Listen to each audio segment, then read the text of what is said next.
विजय times news channel देखे आप सभी दर्शकों का बहुत बहुत स्वागत है। मैं हूं रमनदीप कौर। इस वक्त की बड़ी खबर आ रही है प्रयागराज से। क्या है पूरा मामला, देखने के लिए बने रहिए हमारे। अतीक अहमद के बेटे मोहम्मद उमर और अली अहमद को मिली बड़ी राहत। हाई कोर्ट ने मोहम्मद उमर और अली अहमद की पैरोल अर्जी की मंजूर। पैरोल अर्जी मंजूर होने के बाद दोनों छोटे भाई आबान के जनाजे में शामिल हो सकेंगे। हाई कोर्ट ने कहा है कि पैरोल के दौरान मीडिया से कोई बातचीत नहीं करेंगे। इलाहाबाद हाई कोर्ट में पैरोल के लिए दाखिल की गई थी अर्जी। छोटे भाई आबान के अंतिम संस्कार में शामिल होने के लिए मांगी थी पैरोल।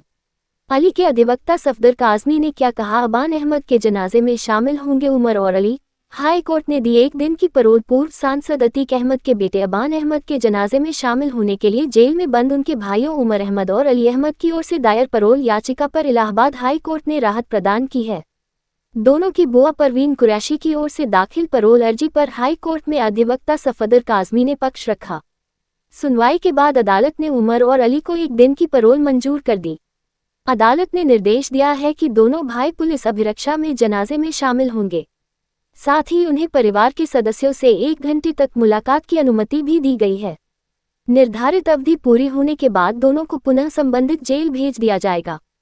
पैरोल के दौरान दोनों लगातार पुलिस की निगरानी में रहेंगे और अदालत द्वारा तय सभी शर्तों का पालन करना होगा।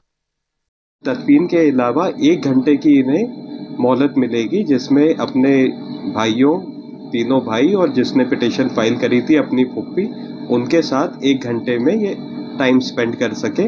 उसकी जिम्मेदारी पुलिस को दी है। आसान ज़बान में बताएं कि ये कैसे शुरुआत इसकी, वो कब आएंगे, कैसे, कितनी देर रहना है, क्या उसका कुछ टाइम पॉइंट भी है? ये कल इनकी तदफीन होगी। कोर्ट में हमने बताया है कि कल दैट इज 8/8/2026 को रात में तकरीबन 8 बजे, तो उससे पहले ये आएंगे, पुलिस कस्टडी में आएंगे, पूरे वक्त पुलिस कस्टडी में रहेंगे, पुलिस सिक्योरिटी एस्कॉर्ट के साथ रहेंगे, तदफीन करेंगे, उसके जो अरकान होते हैं वो पूरे करेंगे और 1 घंटे की मोहलत होगी, जिसमें ये इमीडिएट फैमिली मेम्बर्स जो है वो अकेले में मिलके बातचीत करेंगे और फिर वापस जाएंगे।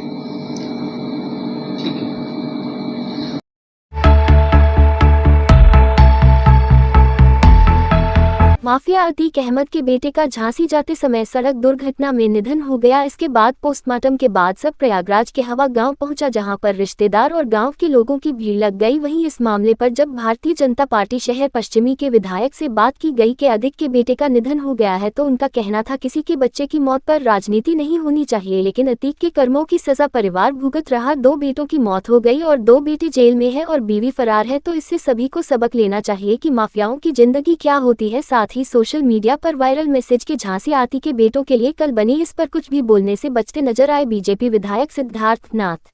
क्या कहेंगे साथ? देखिए, कि किसी के बच्चे की मौत हो तो उस पर कोई राजनीति नहीं हो सकती, लेकिन एक जरूर है संदेश, और ये सभी उन लोगों के लिए है जो डॉन या माफिया बनते हैं, कि जो तुम करोगे परिवार भुगतता है। और वही कारण है कि आज अतीक के कर्मों की सजा उसका परिवार भुगत रहा है। बच्चे मर गए हैं, कोई जेल में है, बीवी भागी हुई है, तो उसका क्या है? आपके कर्मों का कारण है कि आज ऊपर से ईश्वर उस पे सजा दे रहा है और आपको चिथर बिथर कर दिया है। सोशल मीडिया पे चल रहा है कि अतीक के बच्चों के लिए झांसी काल बन गया है। अब वो तो क्या हुआ वो मैं नहीं कह सकता, मगर इस पे मैं ज़्यादा टिप्पणी नहीं करूंगा। रशीद ने कहा है कि जिस तरीके से कवड़ियों पे उन्होंने कहा आतंकवाद है, उनको पद नहीं, देखिए ये दुर्भाग्यपूर्ण है और समाजवादी पार्टी के जो नेता हैं उनको भी कुछ बोलना चाहिए, उनको भी प्रतिबंध लगाना चाहिए। क्या उन्होंने ये जो काम किया है, वो जो बोला है वो सही है? कांवरिया कोई वो है जिस प्रकार की ये भाषा का इस्तेमाल करते हैं? ठीक, थैंक यू।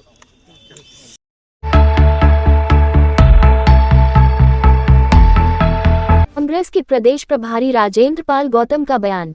कहा, राहुल गांधी के कार्यक्रम की तैयारी पूरी। राहुल गांधी का छात्रों और युवाओं से संवाद का कार्यक्रम ऐतिहासिक होगा। राहुल गांधी छात्रों से संवाद के जरिए उनकी समस्याओं को लेकर एक नया रास्ता तलाश करेंगे। कहा, इसके माध्यम से एक नई शुरुआत होगी। यहां से आजादी का एक नए तरह का आंदोलन शुरू होगा। बीजेपी नेता सिद्धार्थ नाथ सिंह के बयान पर किया पलटवार। बीजेपी शिक्षा और रोजगार की बात नहीं करती है। यूपी सरकार स्कूलों को बंद करती जा रही है।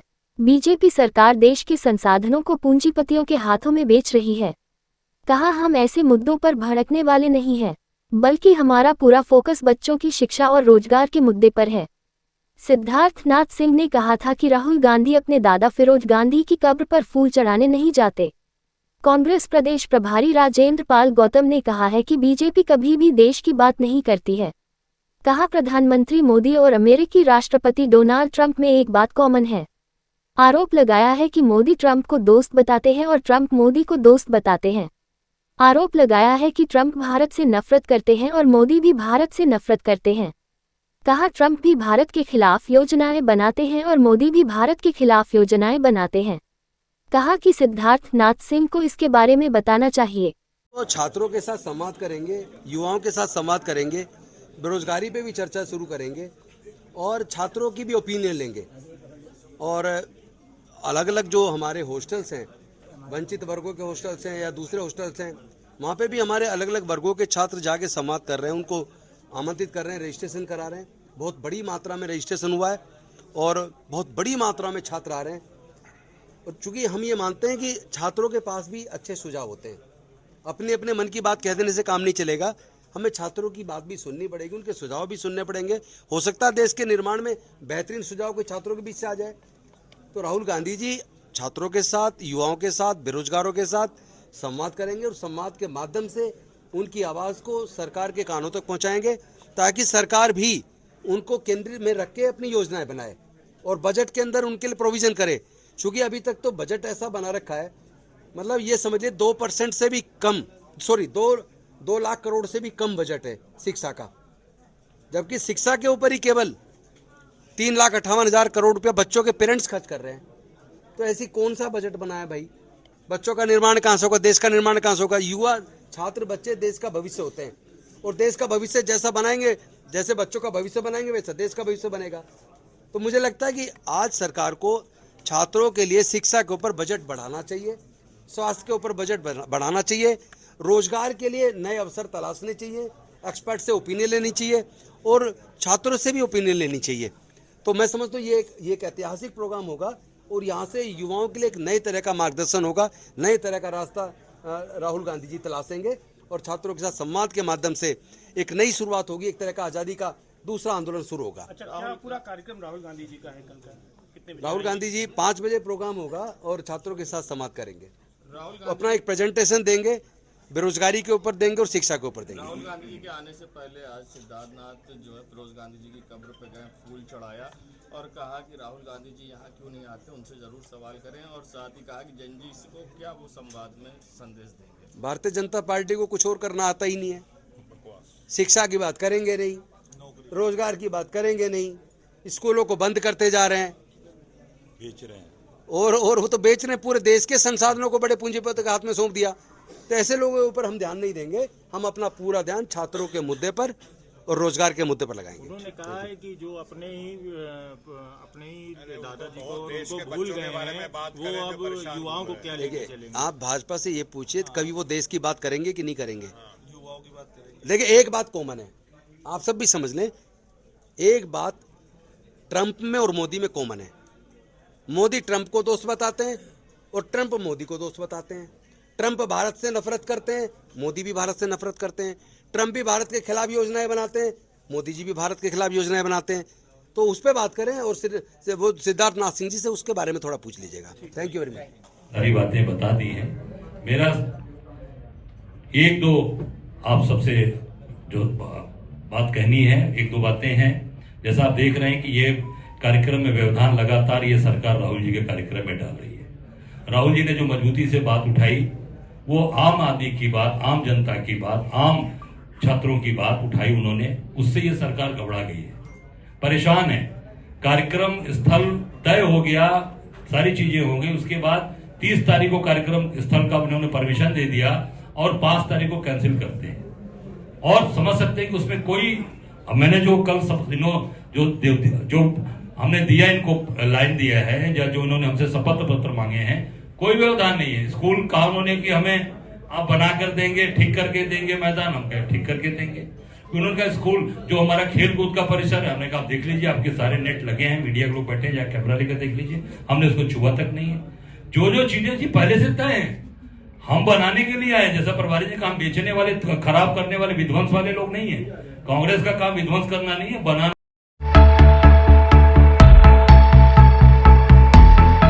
प्रयागराज मंडल के नए कमिश्नर डॉक्टर लोकेश एम ने गुरुवार को अपना कार्यभार ग्रहण कर लिया। इसके बाद कमिश्नर आज गांधी सभागार में मीडिया से रूबरू हुए। कमिश्नर ने अपनी प्राथमिकताएं गिनाते हुए कहा कि सरकार की योजनाओं को जनता तक पहुंचना उनकी सबसे पहली प्राथमिकता होगी। उन्होंने कहा कि प्रयागराज में आने वाली बाढ़ और आगामी माघ मेले को लेकर भी तैयारियों को बेहतर ढंग से किया जाएगा।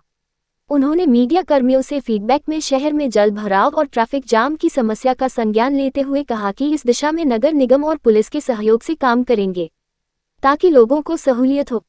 उन्होंने मीडिया से भी संवाद बनाए रखने की भी बात कही है। कमिश्नर डॉक्टर लोकेश एम ने कहा है कि प्रयागराज धार्मिक लिहाज से बेहद महत्वपूर्ण जगह है, इसलिए सरकार की जो प्राथमिकताएं हैं उन सभी योजनाओं का धरातल पर क्रियान्वयन मंडल के सभी 4 जिलों में हो, इस पर उनका खास फोकस रहेगा। कोई प्रयागराज जिले में राजस्व की सबसे ज्यादा समस्याएं होने के सवाल पर कहा है कि नियम के मुताबिक सभी समस्याओं का समाधान किया जाएगा। गौरतलब है कि commissioner doctor Lokesh M Prayagraj में मुख्य विकास अधिकारी भी रह चुके हैं, इसलिए प्रयागराज शहर और यहाँ की समस्याओं से काफी हद तक परिचित भी हैं। उसको तुरंत इम्प्लीमेंट करना होगा। अभी माननीय मुख्यमंत्री जी का निर्देशन मिला है कि बाढ़ शुरू हो चुका है। जो बाढ़ से जो प्रभावित इलाका है उसको हमें लगातार मॉनिटर करना पड़ेगा। जल का स्थिति क्या है और जल भराव का जहाँ परिस्थिति है उसको हमें तो वहाँ पर टीम को भेज के इश्यूज़ को अटेंड करना होगा। इसके साथ साथ जो माघ मेला आएगा उसको भी हमें तैयारी जल्दी से शुरू करना पड़ेगा। बाकी जितने भी जो माननीय मुख्यमंत्री जी का जो घोषणा है उसको जल्दी से टेकअप करके उसको इम्प्लीमेंट करना पड़ेगा। हमें यहाँ पर एज ए मंडलायुक्त के रूप में लगातार जन सुनवाई करके लोगों का समस्या को निस्तारण करना पड़ेगा और जो भी समस्या निस्तारण होगा वो क्वालिटी निस्तारण के दौर हमें ध्यान देना होगा। ये हमें सुनिश्चित करना पड़ेगा। बाकी मंडल में जितने भी जनपद है और तहसील में इसी तरह सारा एसडीएम्स और तहसीलदार और डीएम्स पब्लिक से मिले और पब्लिक का समस्या टाइम टू टाइम इसको सॉर्ट आउट करें। एंड हमें ये देखना होगा कि जितने भी विकास कार्यक्रम है उसमें इम्प्लीमेंटेशन और एग्जीक्यूशन क्वालिटी हो जाए और अच्छा काम भी हो जाए और पब्लिक को जो भी सुविधा मिलना चाहिए वो टाइम टू टाइम और सही समय पर मिल जाए। सर, मंडला एक बड़ा आयोजन होता है और आप उससे कुछ महीनों बाद ही जो तैयारियां हैं वो भी शुरू हो जाएंगी, तो इसको लेकर के आप किस तरीके से? क्या योजना? माघ मेले को लेकर मैं कहा ना, अभी कल आज ही तो ज्वाइन किया हूँ, तो उसमें जो एक स्टैंडर्ड टाइम फ्रेम बना होगा कि टेंडर कॉल करने का कौन सा कार्यक्रम, उसका प्लानिंग को लेकर वो हम जल्दी मीटिंग करके जिस तरह वो उसको इम्प्लीमेंट करना होगा तुरंत शुरू करेंगे। एक बड़ी चीज़ है प्रयागराज में भू माफियाओं, जिसके खिलाफ मुख्यमंत्री जी की भी निगाहें पैनी होती है। प्रयागराज में अक्सर दिखाया किसानों की ज़मीन को भू माफिया आराजी उसके नाम से लेते हैं और डायरेक्ट सेल कर देते हैं उन्हीं के नाम से, और उसके बाद में उस पर बुलडोजर भी चलता है जिसमें आम पब्लिक का नुकसान होता है। जो इलीगल इंक्रोचमेंट है, जो भूमाफिया करते, चाहे छोटे साइज का हो जो बड़े लेवल का हो, तुरंत उसको हम प्राथमिकता लेवल मतलब प्रायोरिटी में हम लोग टेकअप करेंगे, चिन्हित करेंगे और उसमें एक्शन करना पड़ेगा। हम करेंगे इसको। आवासीय विकास योजना के तहत 23 गाँव गंगा पार में विकसित होने थे, जनता ने विरोध किया, संसद से आवाज आई और निरस्त हुआ। अब जब लोग निर्माण कर रहे हैं तो लगातार अधिकारी जाके मना कर रहे हैं। इसको मैं चेक करना पड़ेगा, मैं चेक करके सही आएगा।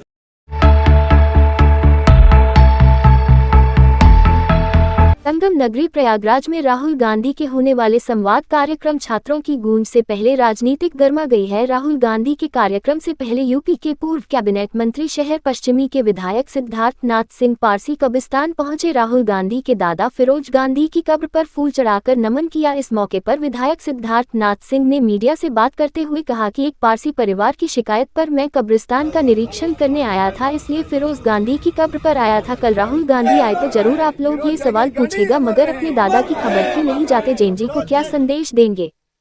नहीं, देखिए, राहुल गांधी हमारे वजह नहीं है, हमारा तो वजह है हमारे सिद्धांत जो हमारे प्रधानमंत्री जी से आते हैं, सबका साथ, सबका विकास, सबका विश्वास।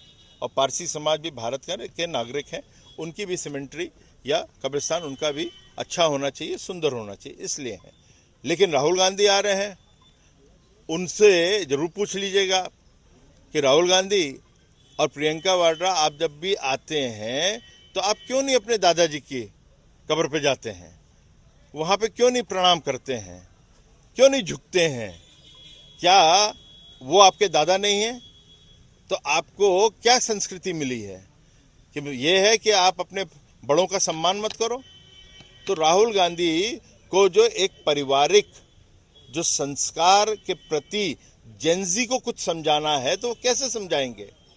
और जेनजी वो कैसे समझेगा जो अपने बड़ों का या दादा का सम्मान नहीं करता? क्या लगता है क्यों नहीं आते हैं यहाँ पर जो है अपने दादा कब्र पर? भाई उनकी दादी तो प्रधानमंत्री थी, दादा थोड़ी थे। तो वो तो इस समय लगता है कि सत्ता के अलावा कुछ समझते नहीं है। कहीं समझते होते तो वो दादा के पास भी आते। दादा बहुत परिवारों में डिफरेंसेस होता है, मगर जब परिवारों में डिफरेंस होता है तो ये नहीं होता कि आप अपने बड़ों का सम्मान छोड़ दोगे, क्योंकि आप तो उस समय पैदा भी नहीं हुए थे जब उनके दादा किए थे। मस्त सम्मान तो करना चाहिए, और वो भी आप प्रयागराज आते हो, ये तो आपकी भूमि है, जाना चाहिए था, क्यों नहीं गए? इसका जवाब तो उनको देना चाहिए। इसके पीछे वजह क्या मानते हैं, क्यों नहीं आते हैं? क्या वोट बैंक है या कुछ और पॉलिटिक्स है? नहीं, ये तो उनकी पारिवारिक पॉलिटिक्स है। वोट बैंक तो साध ही नहीं सकते। वो कोशिश कर रहे हैं ना, कल आके मैं युवाओं को कुछ बात समझ ही नहीं आएगी, क्योंकि वो भारतीय संस्कृति से परे चल के बात करते हैं। राहुल गांधी किसी और संस्कृति के से प्रेरित हैं, उस संस्कृति की वो बात करेंगे, चाहे वो इस्लाम से प्रेरित हो या क्रिश्चियनिटी से प्रेरित हो।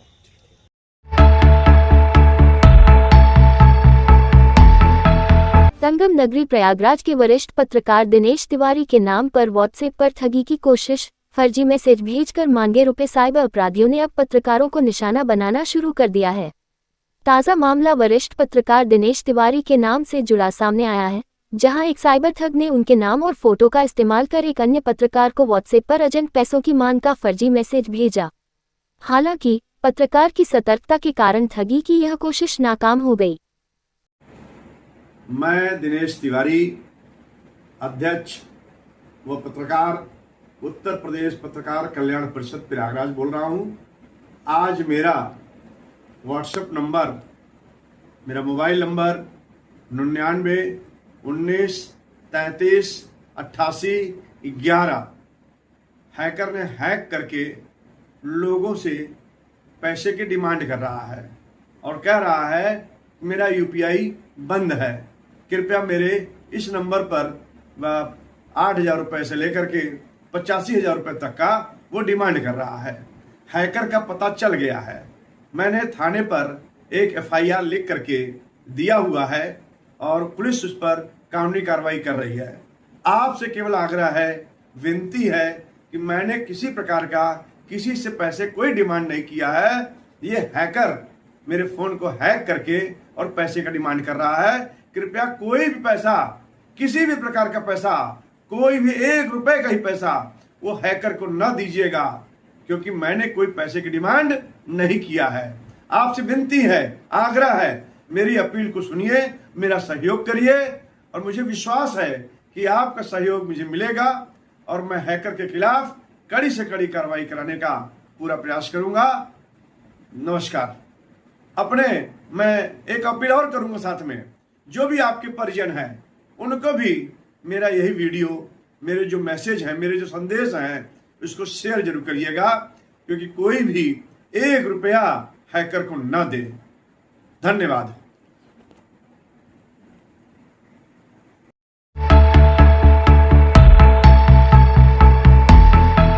थाना हंडिया पुलिस टीम द्वारा 01 वांछित अभियुक्त गिरफ्तार। वहीं इस मामले में वांछित अभियुक्त संदीप तिवारी पुत्र दिनेश प्रसाद तिवारी निवासी ग्राम यशवंत सिंह का पुरा थाना पडरी जनपद मिर्जापुर को थाना हंडिया पुलिस टीम द्वारा आज दिनांक 7 अगस्त 2026 को थाना हंडिया से गिरफ्तार कर नियमानुसार अग्रिम विधिक कार्यवाही की गई।